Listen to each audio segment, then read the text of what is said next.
Hi guys, দেখেন আমাদের বাবা ক্ষেত ধান হয় নাই, পানির জন্য ধান সব খায়া গেছে। দেন নাড়ার মোতাটা পর্যন্ত নাই।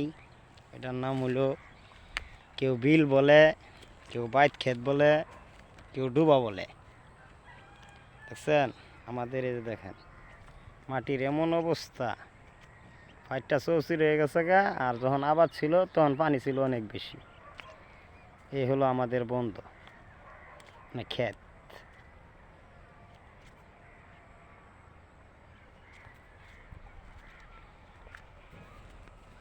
হাই গাইস, সবাই শেয়ার করে দেবেন।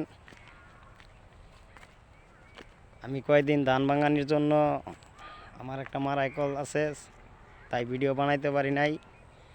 আমার আইডিটা লাল হয়ে গেছে। সবাই সাপোর্ট করলে ইনশাল্লাহ আবার উঠে যাব।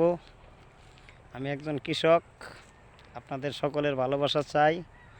কৃষক শ্রমিক ভাই ভাই, চলো সবাই একসাথে যাই। ইনশাল্লাহ সবাই ভালো থাকবেন।